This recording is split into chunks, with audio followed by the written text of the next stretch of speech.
Everyone, आप सब लोगों का मेरे YouTube चैनल में स्वागत है। और आज हम लोग बात करेंगे कोविड-19 के बारे में।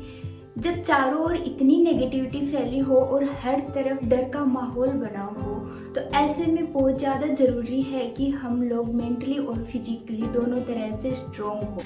अब जब एक के बाद एक ऐसी खबरें आ रही हैं, चारों ओर हमें सिर्फ और सिर्फ कोविड पॉजिटिव लोगों के बारे में सुनने को मिल रहा है, तो ऐसे में डरना स्वाभाविक है।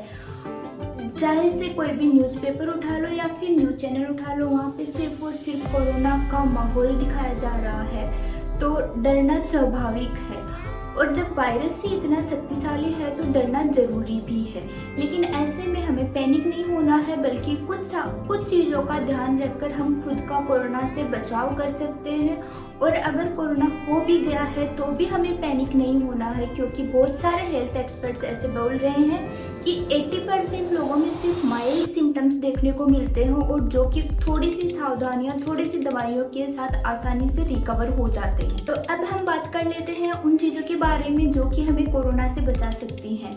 सबसे पहला तो ये है कि आप घर से बाहर ही ना निकले, और अगर आप बाहर निकल रहे हैं तो आप अपने मुंह को मास्क से अच्छे से ढक के जाएं। अब बात यह आती है कि हम कौन सा मास्क यूज करें, तो 3 तरह के मास्क अब मार्केट में अवेलेबल है। पहला है N95 मास्क, दूसरा है सर्जिकल मास्क और तीसरा है क्लॉथ मास्क। तो आप जब भी N95 मास्क यूज में ले रहे हैं बिना होल वाला, तो N95 मास्क इनफ है आपके कोरोना को रोकने के लिए। बस आपको उसकी साइड चेक करनी है कि कहीं साइड से या फिर ऊपर से नीचे से उसमें वायरस के आने जाने के लिए जगह तो नहीं है।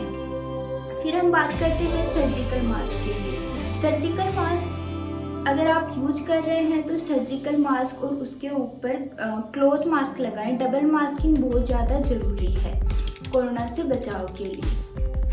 ऐसे समय में हमें अपनी इम्यूनिटी पे ज़्यादा से ज़्यादा ध्यान देना होता है। हमें ऐसा खाना खाना होता है जो कि हमारी इम्यूनिटी को बढ़ाए। इसके लिए आप refrigerator food, packed food, fried food, इन सब को पूरी तरह से अवॉइड कर दें। बाहर का खाना बिल्कुल ना खाएं। घर का हेल्दी बना हुआ खाना जो कि फ्रेश हो, जिसमें ग्रीन वेजिटेबल्स हो, फ्रूट्स हो, उनका सेवन भरपूर मात्रा में करें। इसके साथ ही इम्यूनिटी बढ़ाने के लिए आप कुछ काढ़ा का सेवन कर सकते हैं, जैसे कि गिलोय का काढ़ा पी सकते हैं, गिलोय की गोलियां खा सकते हैं, गिलोय जूस पी सकते हैं। इसके साथ ही तुलसी भी बहुत ज़्यादा इफेक्टिव है ऑक्सीजन लेवल को संतुलित करने में, तो तुलसी का काढ़ा पीजिए, आप तुलसी की चाय पीजिए। इसके साथ योगा, अगर 15 से 20 मिनट का प्राणायाम और योगा आपको इस सिचुएशन में काफ़ी ज़्यादा हेल्प करेगा। ब्रीदिंग एक्सरसाइज है वो आपकी लंग्स के लिए बहुत ज़्यादा अच्छी है, क्योंकि वायरस जो है वो सबसे ज़्यादा लंग्स को डैमेज करता है। इसलिए आप deep breathing exercise, kapalbhati, bhramari, ये सब योगा प्राणायाम जरूर से कीजिए। ऐसे में किसी भी व्यक्ति का मेंटली हेल्दी रहना बहुत ज़्यादा ज़रूरी है। ऐसे वक्त में आप नेगेटिव लोगों से बातें कम से कम करें। नेगेटिविटी ना खुद फैलाएं, ना ही नेगेटिविटी से खुद को अफेक्ट होने दें। हाँ, न्यूज़ चैनल्स में काफ़ी ज़्यादा नेगेटिविटी दिखाई जाती है और ये सच भी है, बाहर का माहौल ऐसा हो रहा है, लेकिन इन चीज़ों से आप खुद को अफेक्ट ना होने दें, बल्कि थोड़ी थोड़ी चीज़ों का ध्यान रखकर खुद का बचाव करें। मेंटली स्ट्रॉन्ग रहें, अच्छे लोगों से बातें करें जो आपको मोटिवेट करें, जो आपकी हिम्मत बढ़ाएं, ना कि उन लोगों से जो कि आपको लगातार डीमोटिवेट करते रहे, डर का माहौल फैलाते रहे।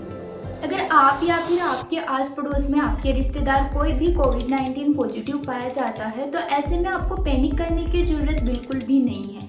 बहुत सारे हेल्थ एक्सपर्ट्स हैं जो कि बता रहे हैं कि कोविड-19 के 80% पेशेंट्स माइल्ड सिम्टम्स के साथ होते हैं और जो कि काफ़ी अच्छे से रिकवर हो जाते हैं। तो जैसे ही आपको अपने में या फिर अपने किसी रिलेटिव में, आस पड़ोस में कोविड-19 के सिम्टम्स देखने को मिले, सुनने को मिले, तो तुरंत से आप आइसोलेट हो जाएं, खुद का ध्यान रखिए, अपने डॉक्टर से बात करें, और अगर आपको बहुत ज़्यादा ज़रूरत महसूस हो रही है तभी आप हॉस्पिटलाइज्ड होए।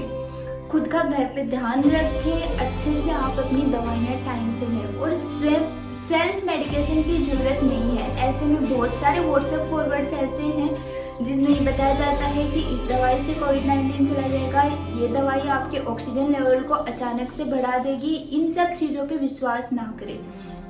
किसी अच्छे डॉक्टर की सलाह पे ही कोई दवाई लें।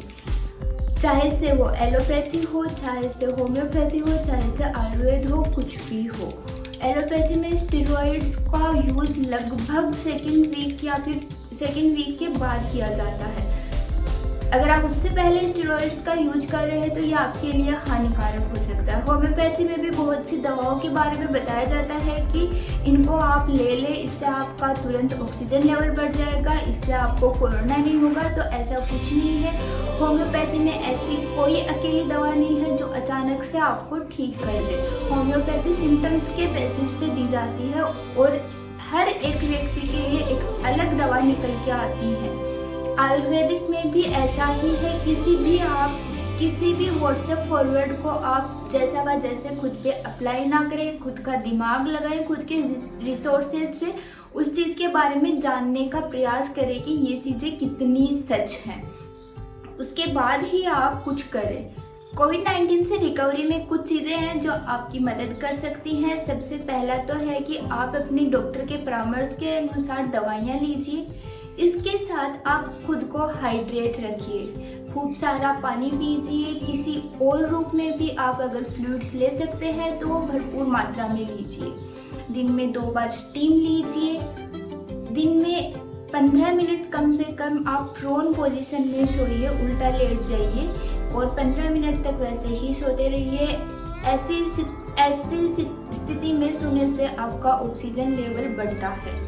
आप गर्म पानी पीजिए, गर्म पानी के गरारे कीजिए। ये सारी चीज़ें आपके लिए बहुत ज़्यादा बेनिफिशियल हों। स्थिति इतनी भयावह हो चुकी है, इसके बावजूद भी लोगों को संशय है कि हमें वैक्सीन लेनी चाहिए या फिर नहीं लेनी चाहिए। तो हमें वैक्सीन ज़रूर से लेनी चाहिए। चाहे से कोई सी भी वैक्सीन हो, वो आप तुरंत से तुरंत लगवा लें जैसे ही आपका नंबर आता है, क्योंकि हेल्थ एक्सपर्ट्स का मानना है कि जिन लोगों को वैक्सीनेशन का एक भी डोज लगा हुआ था उन लोगों को सीवियर सिम्टम्स बहुत कम देखने को मिले हैं। तो ऐसे में वैक्सीन लेना हमारे लिए बहुत ज़्यादा ज़रूरी हो जाता है।